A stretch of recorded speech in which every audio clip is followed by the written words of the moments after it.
Hello दोस्त, आप सबों का मेरे चैनल में स्वागत है।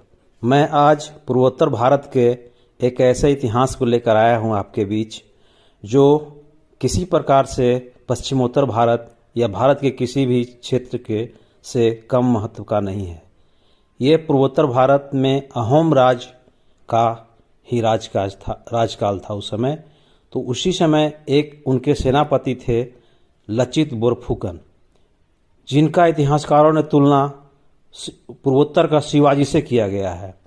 और जिस प्रकार राजपूताना में महाराणा प्रताप स्वतंत्रता का अलग जगाए रखा, उसी प्रकार इसने भी, लचित बोरफुकन जी ने भी स्वतंत्रता का स्वाभिमान अपना बनाए रखा।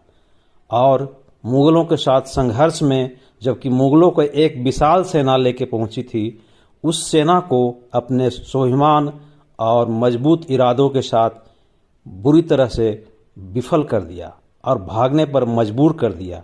ये लड़ाई सरायघाट की है, जो ब्रह्मपुत्र नदी के किनारे लड़ी गई थी। आज भी उस सेनानायक का, लचित बोरफुकन का, ब्रह्मपुत्र नदी के किनारे एक 35 फुट ऊंचा बीच किनारे में एक बहुत बड़ा प्रतिमा बना हुआ है। और मैं इसी कहानी में आगे बढ़ूंगा। आपको पसंद आएगा तो लाइक और सब्सक्राइब जरूर करेंगे। तो मैं अब वीडियो आगे बढ़ाता हूँ।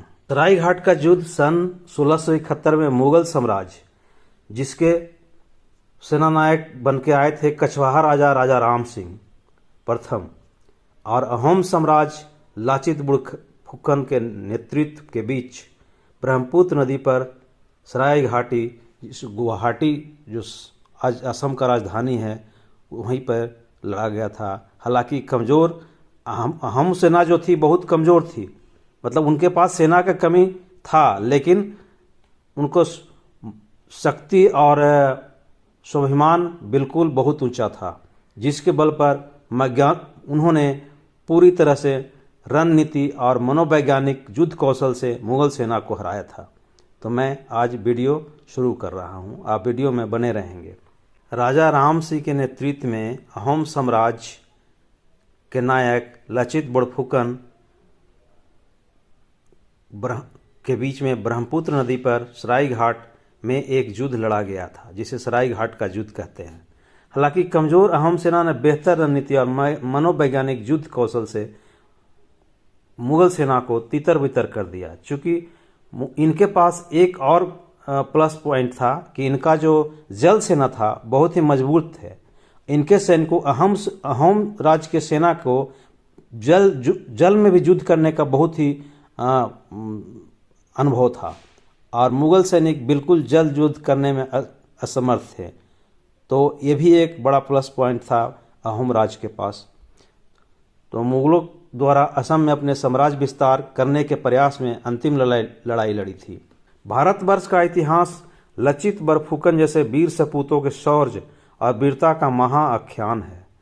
प्रसिद्ध इतिहासकार सूर्य कुमार भुइयां ने पूर्वोत्तर भारत का शिवाजी माना है। बोरफुकन ने पूर्वोत्तर भारत में ही स्वतंत्रता ज्वाला जलाई, जो मुगल आक्रांताओं के विरुद्ध दक्षिण भारत में छत्रपति शिवाजी महाराज ने, और पंजाब में गुरु गोविंद सिंह ने, और राजपूताना महाराणा प्रताप ने जलाई थी। हम हमारे विशाल और महान देश के दो विपरीत छोर पर हो सकते हैं, लेकिन वे एक समान इतिहास और साझी विरासत और एक समान भावना से एकजुट होते हैं। मध्ययुगीन काल में उन्होंने दो महान सेनाओं, महाराष्ट्र में छत्रपति शिवाजी, असम में लचित बोरफुकन को जन्म दिया है। लचित बोरफुकन का जन्म 24 नवंबर 1622 को अहोम साम्राज्य के एक अधिकारी सेंग कालुक मोइसाई, इनकी माता का नाम कुंदीमराम के घर हुआ था। उनका पूरा नाम चाउ लाचित फुकनलुंग था। लचित को अहोम साम्राज्य के राजा चक्रध्वज सिंह की शाही घुड़साल के अधीक्षक और महत्वपूर्ण सिमुलगढ़ किले के प्रमुख के रूप में नियुक्त किया गया। बहादुर और समझदार लचित जल्दी ही अहोम साम्राज्य के सेनापति बन गए। बोरफुकन लचित का नाम नहीं बल्कि उनकी पदवी थी। पूर्वोत्तर भारत के हिंदू साम्राज्य अहोम की सेना की संरचना बहुत ही व्यवस्थित थी। एक डेका 10 सैनिकों का, बोरा 20 सैनिकों का, सैकिया 100 सैनिकों का, हजारिका 1000 सैनिकों का और राजखोआ 3000 सैनिकों का जत्था होता था। इस प्रकार बरफुकन 6000 सैनिकों का संचालन करता था। लचित बरफुकन इन सभी के प्रमुख थे। बरफुकन बनने के बाद लचित के सामने बहुत सी चुनौतियां थी। उनके सामने एक तरफ मुगलों की विशाल और संगठित सेना थी, दूसरी तरफ अहोम साम्राज्य की निराश और विखंडित सेना। प्रथम 4 वर्ष में लचित ने अपना पूरा ध्यान अहोम सेना के 900 गठन अस्त्र शस्त्रों को इकट्ठा करने में लगाया। इसके लिए उन्होंने नए सैनिकों की भर्ती की, जल सेना के लिए नौकाओं का निर्माण कराया, हथियारों की आपूर्ति, तोपों का निर्माण और किलों के लिए मजबूत रक्षा प्रबंधन इत्यादि का दायित्व अपने ऊपर लिया। उन्होंने यह सब इतनी चतुराई और समझदारी से किया कि इन सब तैयारियों की मुगलों को भनक तक नहीं लगने दी।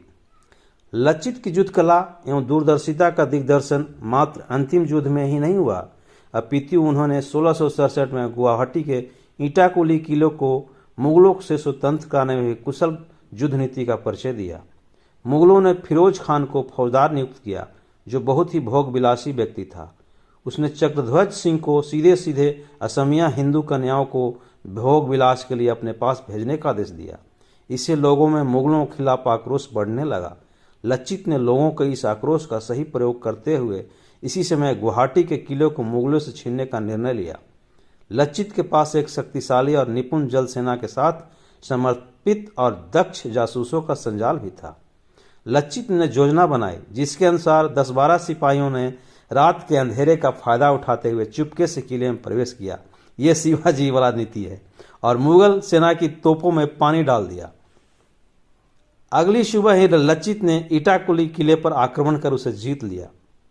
जब औरंगजेब को इस विजय के बारे में पता चला तब वह गुस्से से तिलमिला उठा। उसने मिर्जा राजा जय सिंह के बेटे राम सिंह को 70,000 सैनिकों की बड़ी सेना के साथ अहोम से लड़ने के लिए असम भेजा। उधर लचित ने बिना एक पल व्यर्थ किए किलों की सुरक्षा मजबूत करने के लिए सभी आवश्यक तैयारियां प्रारंभ कर दी। लचित ने अपनी मौलिक युद्ध नीति के तहत रातों रात अपनी सेना की सुरक्षा हेतु मिट्टी से मजबूत तटबंधों का निर्माण कराया, जिसका उत्तरदायित्व लचित ने अपने मामा को दिया था। उन्होंने इस निर्माण कार्य अपने मामा की लापरवाही को अक्षम्य मानकर उनका वध कर दिया और कहा, मेरे मामा मेरी मातृभूमि से बढ़कर नहीं हो सकते। वाह रे लचित, क्या इसका अपने मातृभूमि के प्रति लगाव था। लचित जैसे योद्धा के रहते मुगल आक्रांता पूर्वोत्तर भारत को अपने अधीन नहीं कर सके। 1671 में सरायघाट ब्रह्मपुत्र नदी में अहोम सेना और मुगलों के बीच ऐतिहासिक लड़ाई हुई। राम सिंह को अपने गुप्तचरों से पता चला कि अंद्रावली के किनारे पर रक्षा इंतजामों को भेजा जा सकता है और गुवाहाटी को फिर से हथियाया जा सकता है। उसने इस अवसर का फायदा उठाने के उद्देश्य से मुगलों की एक नौसेना खड़ी कर दी। उसके पास 40 जहाज थे, जो 16 तोपों और छोटी नौकाओं को ले जाने में समर्थ थे।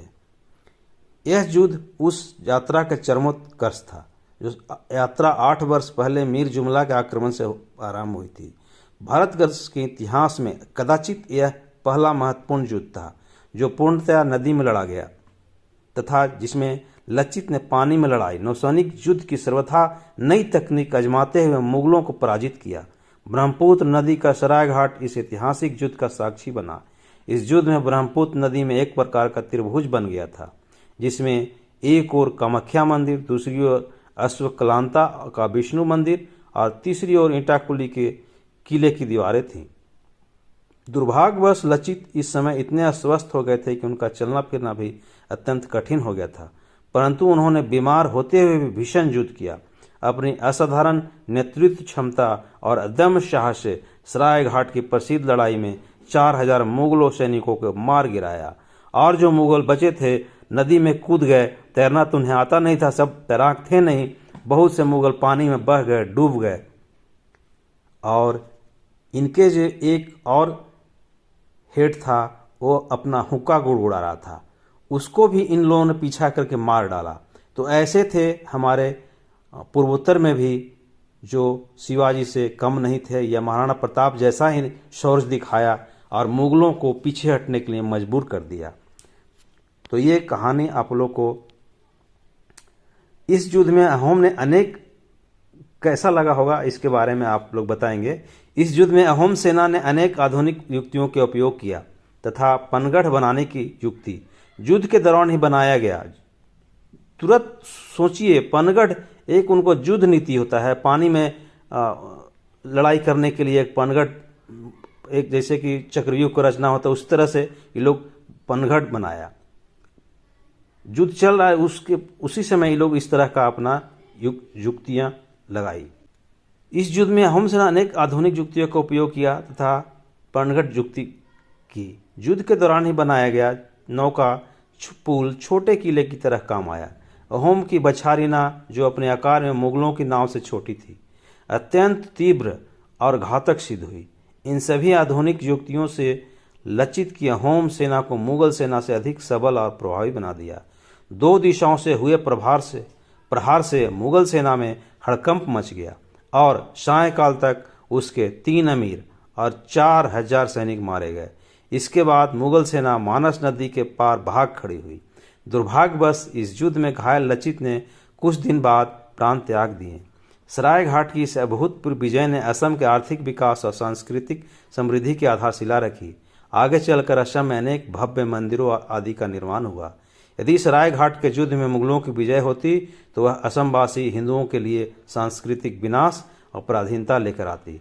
मरणोपरांत भी लचित असम के लोगों और अहोम सेना के हृदय में अग्नि की ज्वाला बनकर धधकते रहे और उनके प्राणों का बलिदान व्यर्थ नहीं गया। लचित द्वारा संगठित सेना ने 1682 में मुगलों से एक और निर्णायक युद्ध लड़ा। इसमें उसने अपने इटाकुली किले से मुगलों को खदेड़ दिया। इसके बाद मुगल फिर कभी असम की ओर नहीं आए। लचित को सम्मान देने के लिए राष्ट्रीय रक्षा अकादमी के सर्वश्रेष्ठ कैडेट को लचित बरफुकन स्वर्ण पदक से सम्मानित किया जाता है। बरफुकन की स्मृति को चिर स्थायित्व प्रदान करने के लिए हुलुंगपारा में समाधि बनाई गई है। तो आपको ये वीडियो कैसा लगा कमेंट करके ज़रूर बताएंगे। आप वीडियो में बने रहने के लिए आप सबों को धन्यवाद। आप सबों के प्रयास से ही मेरा इस तरह से मनोबल बना हुआ है और आपके बीच भी हम बने हुए हैं। तो धन्यवाद भैया आप सबों को।